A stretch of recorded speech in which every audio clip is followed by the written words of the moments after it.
Bueno, primero un saludo y un agradecimiento a los organizadores. La verdad que estar aquí es un placer, encontrarme de vuelta con un montón de amigos después de todo este tema de pandemia está muy bueno. Y nada, a través del cannabis seguimos transitando un montón de territorio argentino y estar acá la verdad que es un gusto. Así que un agradecimiento a todos los organizadores y al gobierno de la provincia del Chaco. Bueno, yo les vengo, espero no aburrirlos mucho porque son cosas a veces un poco muy técnicas. Hablar de control de calidad en el cannabis es un poco complejo, pero creemos que es necesario para darle un poco más de calidad y de contención tanto a las agrupaciones como a los usuarios cuando estamos ingresando el cannabis en una terapéutica. Nuestro proyecto recientemente aprobado, un proyecto cooperativo y multidisciplinario de cultivo de cannabis terapéutico con resolución ya del Ministerio de Salud en nuestra Universidad Nacional de La Plata. El objetivo básicamente del proyecto es delimitar los procesos de producción de cultivo, establecer principios de un sistema de calidad integral, estabilización y caracterización de cepas e iniciar el ciclo de producción y estandarización de estas cepas en la universidad. El objetivo principal de la charla va a ser el control de calidad y vamos a ver, transitando la charla, el porqué. En paralelo a nuestro proyecto de investigación y de producción, arrancamos ya hace más o menos unos 6 años en la Facultad de Exactas con un proyecto de extensión. Porque en ese momento, que lo planteó acá Ana, lo planteó también un poco Marcelo, en ese momento estábamos todos en un gris, en un negro, en un oscuro, donde el médico no podía recetar, no podía acompañar por miedo a ser perseguido, a ser juzgado, el usuario escondido.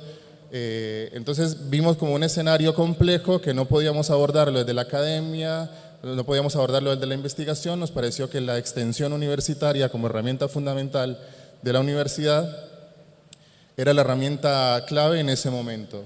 Entonces desarrollamos proyectos de extensión donde enmarcábamos varios objetivos, entre ellos muestreo y análisis en el marco de un control de calidad para que el médico pudiera dosificar, para que existiera un acompañamiento y también evidenciar un poco las carencias que habían en ese momento. Otra herramienta fundamental del proyecto es el relevamiento de resultados obtenidos como herramienta de avance. En la medida que fuimos avanzando en el proyecto, haciendo análisis químicos de lo que estaban consumiendo en ese momento los usuarios, pudimos recabar información, que hace un poco, en la charla anterior un poco lo planteaban. Arrancamos con aceites muy diluidos, haciendo diluciones caseras, con las famosas microdosis, y a medida que fuimos avanzando con las agrupaciones y los usuarios, todos esos procesos de extracción, de mantener cierto control a la hora de preparar el aceite, nos encontramos hoy, por ejemplo, con la agrupación La Semilla, que Ana está acá, que la tenemos ahí en la Universidad Nacional de La Plata, con aceites mucho más concentrados, mucho más preparados, con cierta estandarización en el proceso de las propias agrupaciones, lo cual para nosotros ha sido un avance enorme. Y sobre todo sin perder la perspectiva. Que se hable de control de calidad no quiere decir que estemos planteando herramientas para que sea restrictivo, sino que por el contrario, teniendo una perspectiva, una mirada de salud integral, bueno, seguir con el acompañamiento y seguir dejando cierto momento de tranquilidad a los usuarios, a los médicos, a los legislativos, de que es una sustancia segura, que puede seguir siendo mejorada a la vez que vamos acompañando con capacitaciones, con educación, con cursos. Entonces nos parece que la mirada de salud integral es la que atraviesa nuestro proyecto de extensión y nuestro proyecto de investigación. Las dos agrupaciones con las que estamos trabajando en nuestro proyecto de extensión es INDECAN, Investigación y Desarrollo del Cannabis, y el colectivo de salud comunitaria La Semilla. Un poco vamos a hacer, no me voy a tener mucho en esto, pero un poco como de dónde venimos, ¿no? Entonces ya tenemos antecedentes de la terapia con cannabis del 2800 a.C., y de ahí para acá, bueno, un montón de descubrimientos, de situaciones que fueron llevándonos al avance. Hoy nos hacíamos la pregunta, ¿estamos retrasados en la República Argentina o es una cuestión del mundo? Y es una cuestión del mundo. Si nosotros, por ejemplo, agarramos cuando se descubrió la estructura del CBD en el 63 con el doctor Mechoulam en Israel, fíjense todo el tiempo que hemos, gracias al prohibicionismo, perdido en la investigación y el avance clínico con respecto a donde estamos ahora.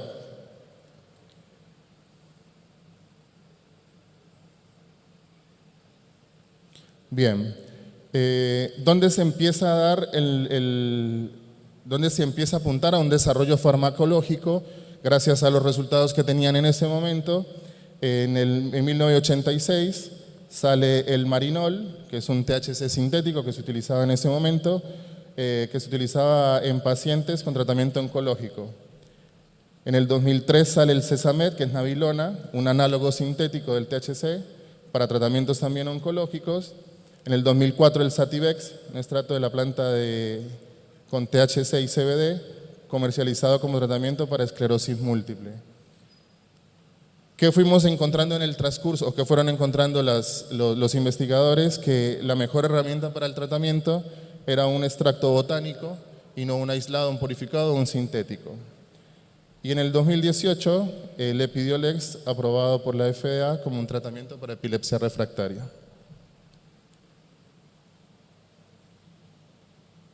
¿Y dónde estábamos parados en la Argentina? ¿Qué antecedentes teníamos en la farmacéutica? Bueno, la Farmacopea Nacional Argentina, en su segunda edición, ya planteaba el tratamiento de cannabis con un nombre científico Cannabis indica, que hacía toda una descripción de cómo era botánicamente la planta, incluyendo las flores. Hablaba ya de un contenido de terpenos que le daban un aroma natural a la planta, que en ese momento lo llamaron cannabeno. Y se utilizaba en la terapéutica un producto oleoso rojizo llamado en su momento cannabinol. Hablaba de formas de preparación y dosis.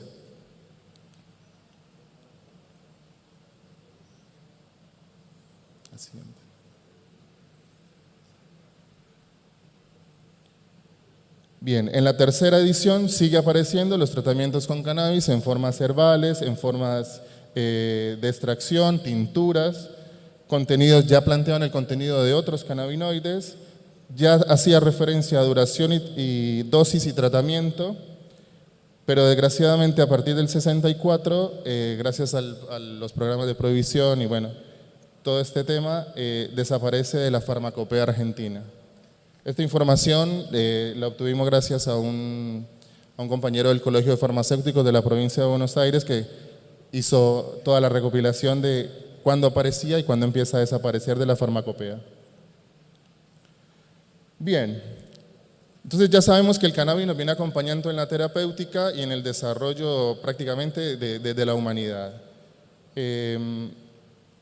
Y cuando se empieza a hablar de un terapéutico, desgraciadamente tenemos que tener en cuenta que debe haber un marco regulatorio, debe haber unas condiciones de producción y debe haber reglas de juego claras. Entonces empezamos a buscar en nuestro proyecto dónde habían avanzado en este tema. Entonces encontramos la Farmacopea Herbal Americana, la Farmacopea Europea en su capítulo de productos herbales, normas de laboratorio y monografías en Canadá, monografías analíticas en Países Bajos, que no son sino guías, o sea, son guías técnicas que te dicen qué tenés que medir en el cannabis, qué cuidados hay que tener teniendo en cuenta una perspectiva de salud, que mejore el acceso. Encontramos guías técnicas del gobierno chileno que han podido avanzar bastante en el tema de control de calidad y, por supuesto, nuestros hermanos, nuestros vecinos en Uruguay.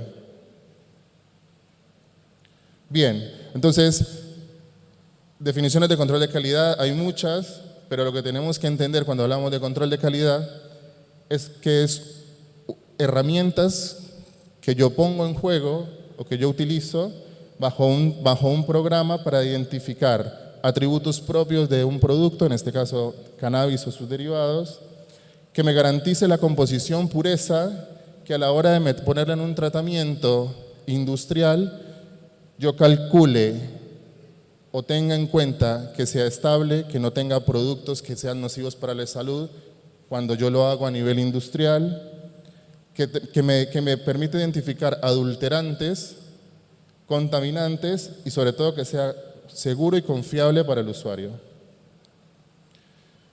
El control de calidad tiene un montón de importancias, pero las principales: minimizar el riesgo de que pesticidas, metales pesados, microorganismos patógenos, las toxinas que esos microorganismos puedan tener. Si utilizo solventes para hacer la extracción, tengo que garantizar que esos solventes estén ausentes en el momento en que yo tengo un producto final. Sobre todo pensemos en el caso de epilepsia refractaria. Yo no puedo tener restos de alcohol, de etanol en un producto así, en un niño con epilepsia refractaria, porque puede empeorar el cuadro clínico. La cuantificación de los perfiles y la potencia.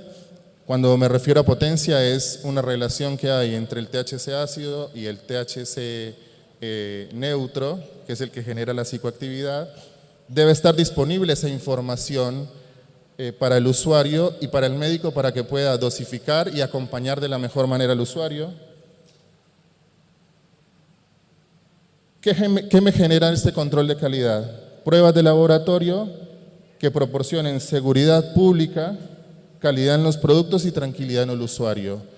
¿Por qué tenemos que tener tanto cuidado en este momento donde estamos actualmente en la Argentina?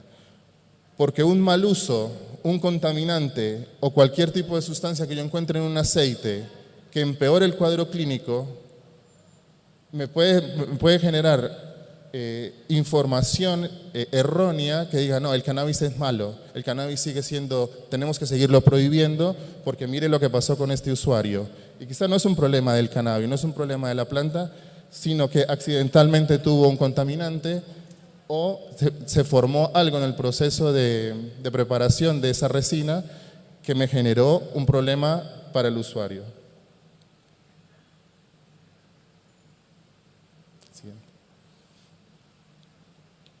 Y acá entramos en lo que son, lo que nosotros, o lo que se determina en la bibliografía, que son los principios activos del cannabis, que un poco ya lo escuchamos anteriormente. Se miden los fitocannabinoides en su forma ácida y neutra, ¿no? Que son los que tienen la acción farmacológica o terapéutica, los terpenos como acompañantes, que son sustancias volátiles, naturalmente antioxidantes, que son importantes incorporar en cualquier tipo de terapéutica, no solamente con cannabis. O sea, hace mucho rato venimos hablando de la aromaterapia y de la importancia de estos compuestos para diferentes trastornos. Pero después, al ser producto, hacer el cannabis una planta, que no deja de ser una planta, me puede absorber contaminantes. ¿De dónde? Del agua y del suelo. Tengo que regarla, tengo que mantenerla en un sustrato, que si no tengo en claro, no hago unos estudios adecuados del suelo y del agua, y yo pongo, por ejemplo, la problemática que tenemos en provincia de Buenos Aires, en el interior y en algunas otras provincias con el arsénico de pozo. Es una problemática que tenemos en la Argentina, que debemos tener particular cuidado. Ya sabemos que la planta absorbe ese arsénico y lo bioacumula naturalmente.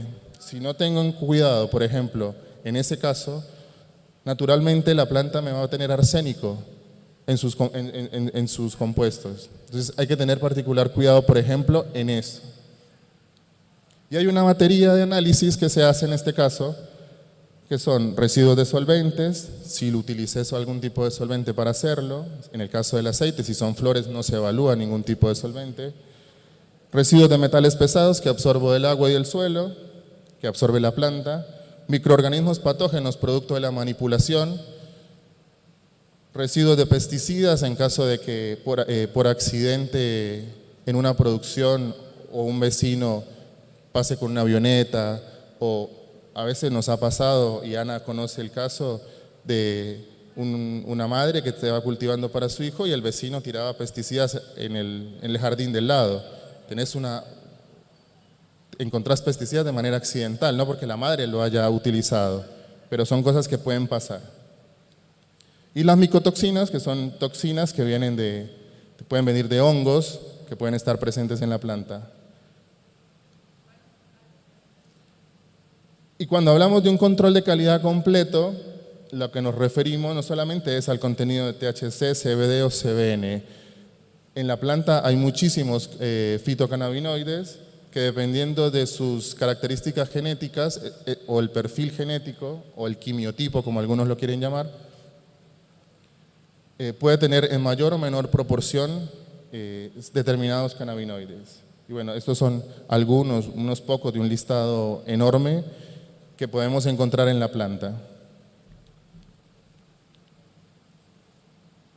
Siguiente.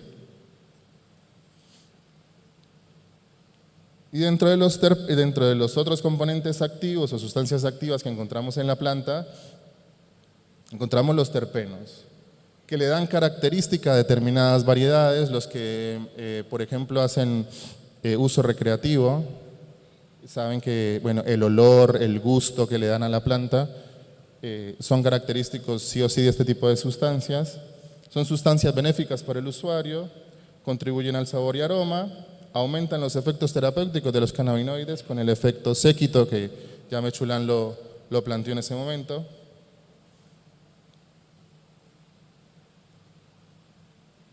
Y tenemos una cantidad infinita de terpenos que pueden ser determinados cromatográficamente. Generalmente lo que más se encuentra es mirceno, pineno, limoneno. Dependiendo de la variedad puede cambiar su proporción o estar ausente algunos. Hablábamos del tema de los metales pesados. Bueno, ya sabemos que de hecho existe hace muchos años en la parte medioambiental la biorremediación con plantas, porque son muy buenas para extraer contaminantes del suelo o del agua. Como generalmente la industria apunta a la producción de aceite, yo someto las flores a procesos de extracción, concentración, purificación, para poder obtener una resina de buena, de mala calidad, eso depende para qué se vaya a utilizar. Y debido a su alto grado de toxicidad, imaginemos por ejemplo un paciente en tratamiento oncológico, inmunosuprimido, y que yo tenga altas concentraciones de un metal pesado en el aceite que le estoy dando. Evidentemente voy a traer un problema para la salud. ¿Pasa siempre? No. De hecho, ahora vamos a hacer un recorrido rápido por algunos resultados que trajimos, donde la verdad que los aceites que hacen las agrupaciones y los usuarios, no encontré todavía ninguno que tuviera metales pesados. Y sobre todo, como lo decía, bajo una perspectiva, una mirada de salud, prevenir riesgos para la salud. ¿Cuáles son los metales pesados que generalmente evaluamos?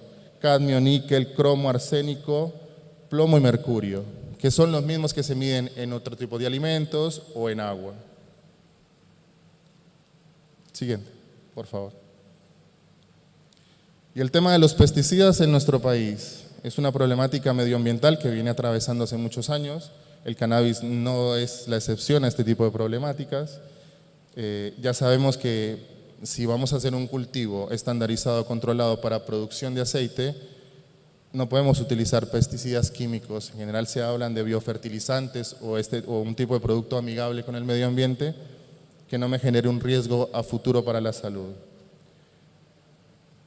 ¿Se pueden utilizar? ¿Pueden estar de manera accidental? Sí, pueden estar. ¿Se deben informar? Sí. Deben estar disponibles, por ejemplo, los Países Bajos con el Bedrocan, que son las variedades más usadas en Holanda. Uno tiene la información del lote de esa flor que está utilizando y me dice, entre otras cosas, el perfil de fitocannabinoides, pero los posibles contaminantes y su ausencia en lo que yo estoy utilizando. Entonces, veamos cómo una herramienta tan sencilla como un número de lote me puede dar una cantidad de información necesaria tanto para el usuario como el personal de salud. Y en la República Argentina, estos son algunos de los que se utilizan generalmente en los cultivos. Entonces imagínense la cantidad de de posibles sustancias que yo puedo obtener en una planta. Bueno, los solventes. La charla anterior hablaban un poco de eso, no me voy a detener mucho. El más utilizado es la extracción con etanol y posterior evaporación y formación de la resina. Son técnicas comunes de extracción y concentración. Los límites de concentración, esperamos que la legislación en algún momento nos diga los residuos de solventes se van a medir de esta manera, no están permitidos esto, vamos a permitir ciertos niveles o no de algunos. Eso esperamos que la reglamentación salga. Y el control microbiológico. Nosotros generalmente tenemos zonas, por ejemplo, la zona de La Plata es una zona muy húmeda. Tenemos un promedio de humedad anual entre el 60 y un 70%. Entonces tenemos mucho riesgo de contaminación microbiológica. Son métodos que habitualmente ya están puestos a punto para la industria alimentaria y están catalogados en el estándar método, que es un libro que me permite a mí estandarizar el método por el cual yo detecto el microorganismo. ¿Y qué se hace en un análisis microbiológico común? Coliformes totales y coliformes termotolerantes, que son como los que se hacen en agua, para potabilización de agua. Recuento de hongos, levaduras, identificación de esos hongos posiblemente peligrosos y cuáles son me pueden producir toxinas que me pueden quedar en el material vegetal. Bien, nosotros cuando arrancamos nuestro muestreo, arrancamos haciendo cromatografía gaseosa para determinación de fitocannabinoides. La cromatografía gaseosa utiliza altas temperaturas, entonces no puedo discriminar si tengo un compuesto ácido de uno neutro. Me hace un recuento total del THC que yo tenga. Me incluye el THC y el THC ácido. ¿Es imposible utilizar cromatografía gaseosa? No. La mayoría de las monografías te dicen, hay que utilizar cromatografía líquida porque trabaja a temperatura ambiente, entonces me permite ver los componentes ácidos. Pero no es que no se pueda utilizar. Yo lo que siempre digo que el tema de los laboratorios, cuando nos estamos metiendo en el tema de control de calidad de cannabis, tenemos que darle información lo más precisa y justa posible. Tengo que informarle al paciente o al usuario cómo hice la técnica, qué temperaturas utilicé y qué me está mirando el resultado. Entonces ya sé que si lo hago por cromatografía gaseosa, estoy viendo cannabinoides totales. Si lo hago por cromatografía líquida, estoy viendo componentes ácidos. ¿Cuál es mejor o peor? No. Eso depende de lo que se necesite en ese momento. Metales pesados. Por debajo del límite de detección de nuestro método. Se utilizó espectrometría de absorción atómica. Tenemos un límite de detección muy bajo, 0,001 microgramos por gramo, es decir que cualquier tipo de residuo o contaminante lo voy a poder ver tranquilamente. Y para tranquilidad de los usuarios en ese momento no tuvimos metales pesados. Siguiente. Residuos de solventes tampoco, generalmente se usa metanol. Las agrupaciones y las madres en general tienen mucho cuidado de evaporar totalmente el alcohol, así que dentro de nuestro barrido no encontramos ningún tipo de residuo de solvente, no así cuando pudimos muestrear aceites comprados por internet o bueno, a terceros. Ahí sí encontramos muchos residuos de metanol y muchos residuos de etanol. Se hace por cromatografía gaseosa. Bueno, los microbiológicos lo mismo. Tuvimos en su momento un caso positivo para un hongo, pero era por una cuestión de mala esterilidad en un frasco, no así del lote completo de aceite. Así que hemos encontrado que en el trabajo y en la capacitación constante que tenemos con las agrupaciones, hemos podido obtener un aceite de calidad que puede ser utilizado en la terapéutica. Bueno, un poco eso era lo que queríamos comentarle en el día de hoy.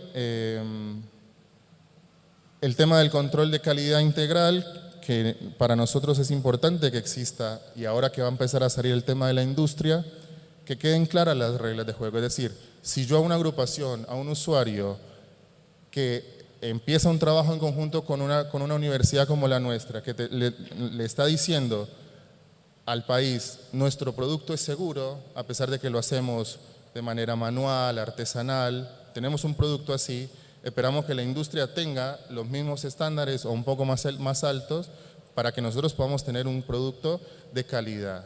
Marcelo lo planteaba en su momento, le vamos a pedir, necesitamos un laboratorio de referencia de control de calidad en el país que nos diga, que nos plantee una norma nacional, que nos diga, bueno, cannabinoides se miden así, terpenos se miden así, los límites permitidos de contaminantes son estos, los adulterantes que vamos a buscar en un aceite son estos.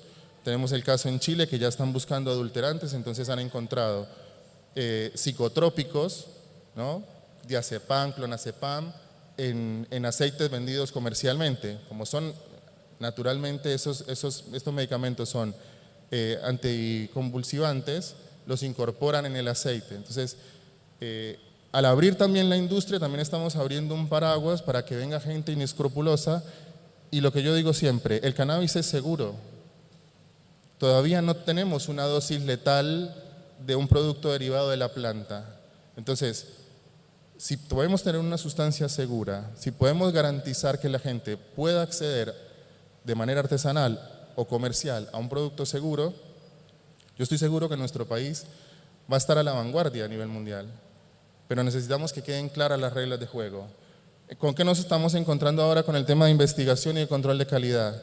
No podemos acceder a ciertos componentes que necesitamos para nuestro laboratorio para poder seguir aumentando el número de muestras. Está prohibido la venta en la República Argentina. Entonces, estamos insistiendo a través del CONICET, a través del programa, que ANMAT por favor libere estos principios activos que necesitamos para trabajar en nuestro laboratorio, aumentar este tipo de ensayos, de muestras, que no solamente lo hagamos en La Plata, que esté en Tucumán, que esté en La Rioja, que esté en Jujuy, que esté en todo el país, pero que a su vez salga una monografía, una norma IRAN o como la quieran llamar, para que queden claras las reglas de juego. Yo escucho mucho en las agrupaciones y es normal que me dicen, la mandé a medir a Rosario, la muestra, la mandé a medir a La Plata, la mandé a medir a Florencio Varela y tuve resultados diferentes. Sí, porque se están utilizando diferentes métodos para hacer esa cuantificación. Entonces, la cromatografía no sirve, sí sirve, pero necesitamos que nos queden claros a los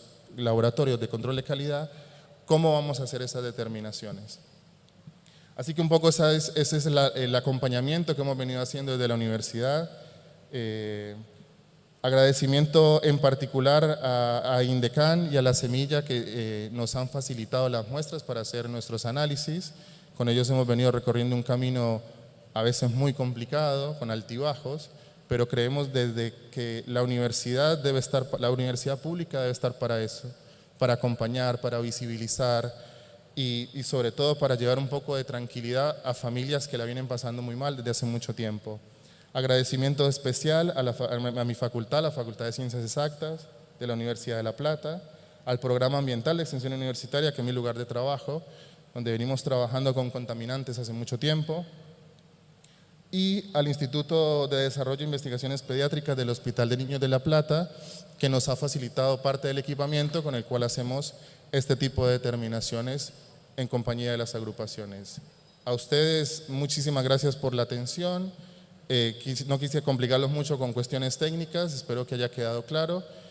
Si tienen algún tipo de pregunta, la puedo resolver acá para darle un poco más de agilidad a la jornada. Muchas gracias por la atención y gracias por la invitación.